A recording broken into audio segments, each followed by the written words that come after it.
Nos han contado una historia. Repetida por siglos, enseñada como verdad absoluta, tatuada en la memoria colectiva. Nos dijeron que Jesús de Nazaret era el Hijo único de un Dios todopoderoso. Pero, ¿y si no lo era? ¿Y si el relato que conocemos no es más que una versión simplificada y manipulada de una verdad mucho más compleja, profunda y extraordinaria? Hay quienes afirman que entidades con tecnología y conciencia muy superiores a la nuestra ya habían diseñado su llegada. Seres capaces de alterar el curso de la historia, no con milagros, sino con planificación milenaria. ¿Jesús como una intervención cósmica? Es posible. Tal vez fue el resultado de un proyecto antiguo, iniciado mucho antes de su nacimiento físico en esta tierra. Hay quien sostiene que intentaron hacerlo realidad incluso un siglo antes, sin éxito, hasta encontrar el momento exacto para materializarlo. No hablo desde la fe ciega. Hablo desde la sospecha, desde el análisis profundo tras releer y meditar incontables veces obras como Caballo de Troya, y comparar lo revelado allí con textos antiguos, cosmogonías olvidadas, y los indicios de que el mensaje fue distorsionado, ocultado y reconfigurado para beneficio de las instituciones religiosas. La verdad incómoda es que Jesús no se presentaba como el Hijo de Dios porque lo creyera literalmente, sino porque no había palabras que pudieran transmitir lo que verdaderamente era. ¿Cómo explicarle a un pueblo primitivo que eres una manifestación de una entidad suprauniversal, enviada a sembrar luz en una dimensión fragmentada por la ignorancia? No había marco conceptual para ello. Así que eligió el lenguaje más digerible para su tiempo: soy el Hijo de Dios.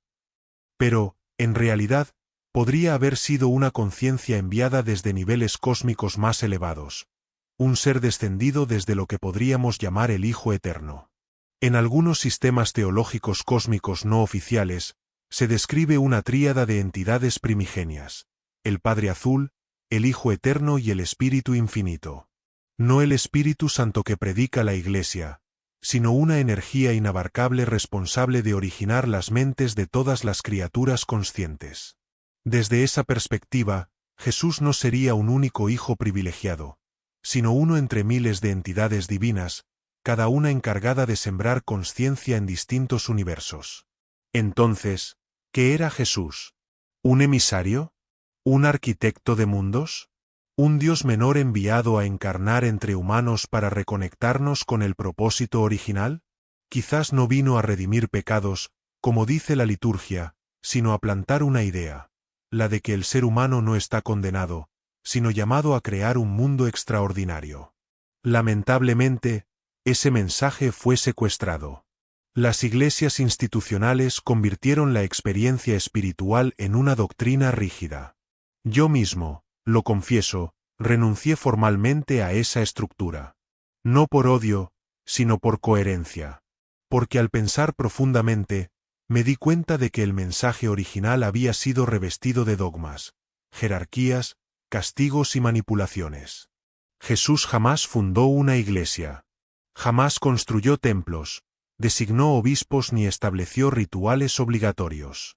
Su mensaje era libre, espiritual, subversivo.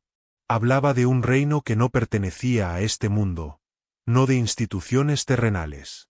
Pero tras su muerte, hombres con intereses distintos al suyo tomaron su legado y lo domesticaron.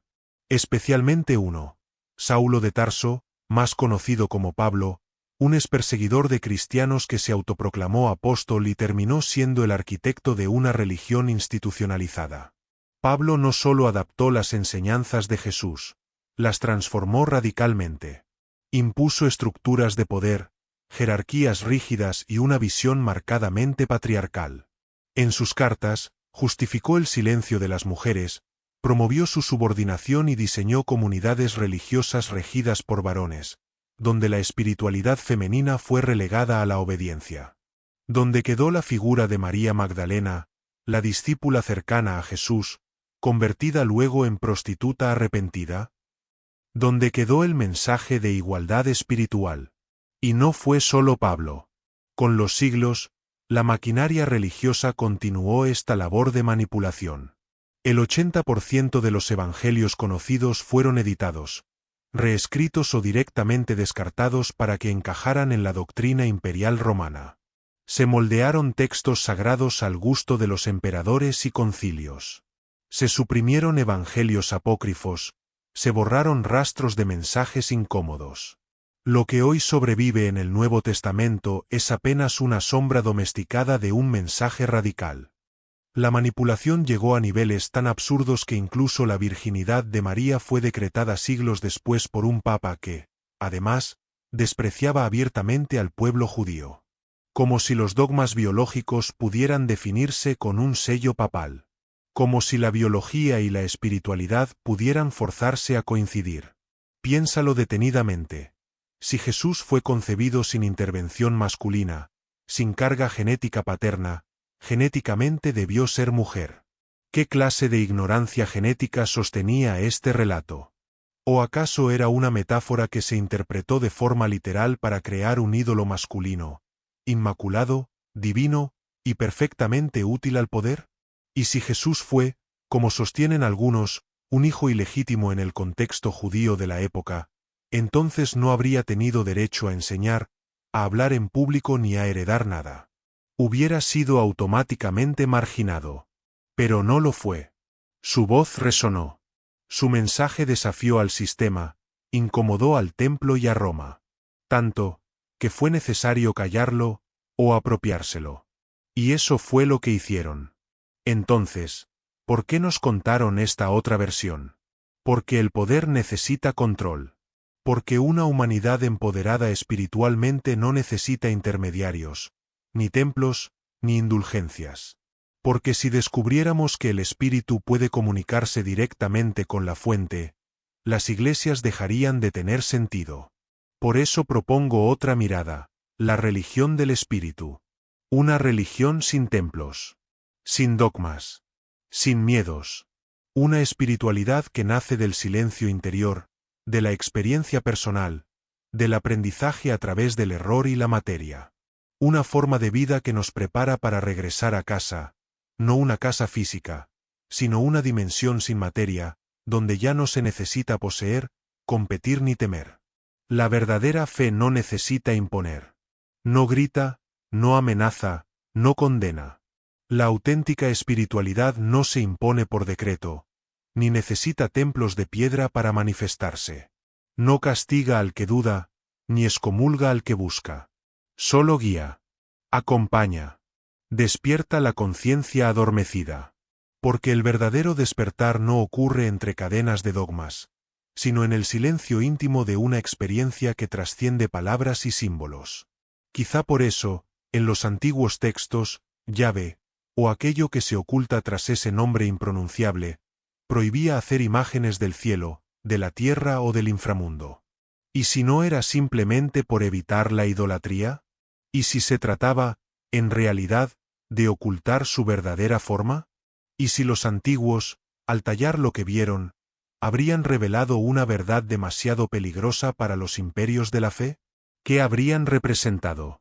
¿Seres altos, brillantes, con escafandras? ¿Entidades descendiendo de carros llameantes, rodeados de fuego, humo y estruendo? ¿Tecnología confundida con milagros? ¿Visitantes de otros mundos que fueron recibidos como dioses simplemente porque la humanidad aún no sabía cómo nombrarlos? Hoy los llamaríamos extraterrestres. Entonces, los llamaron ángeles, vigilantes, Elohim. Y puede que fueran ambas cosas.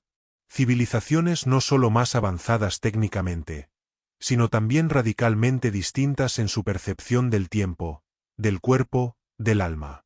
Seres capaces de intervenir en la genética de especies primitivas, de modelar a voluntad cuerpos y consciencias, de plantar semillas de inteligencia en un planeta aún salvaje.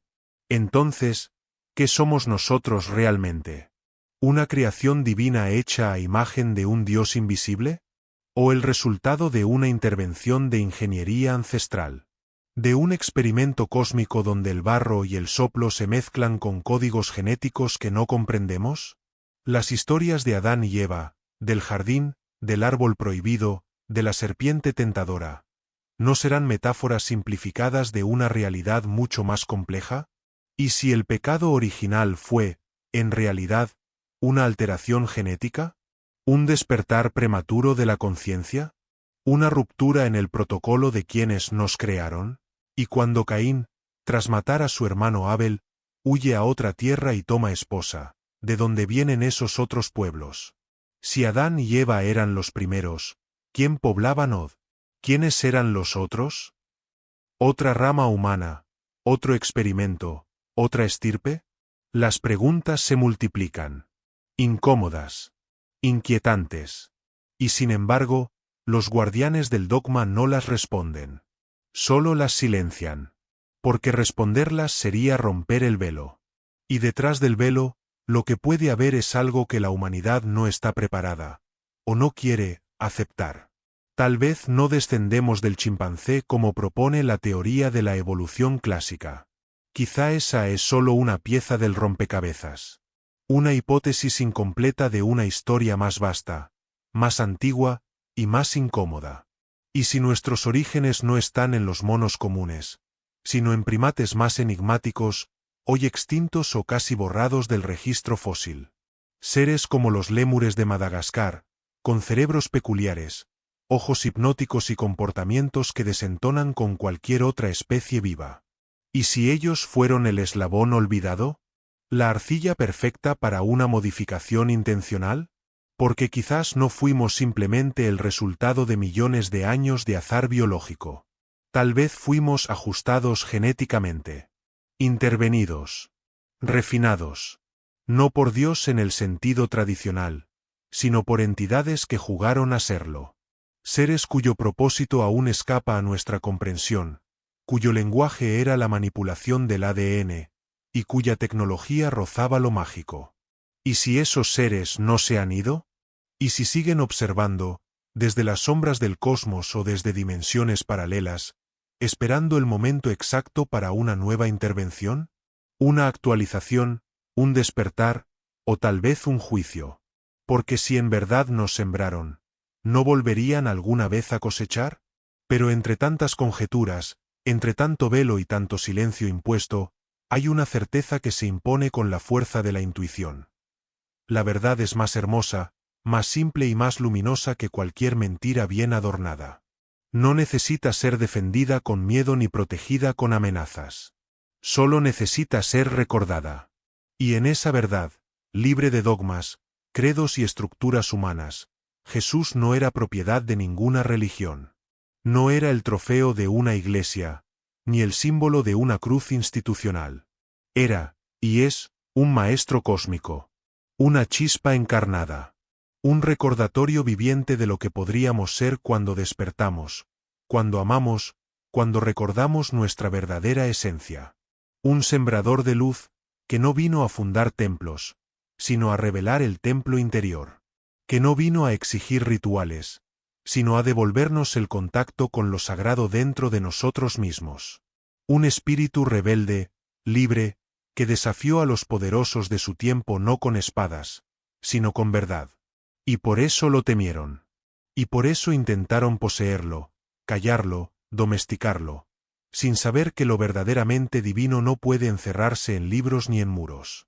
Porque la divinidad no se impone. Se recuerda. Y a Jesús no se le sigue. Se le comprende.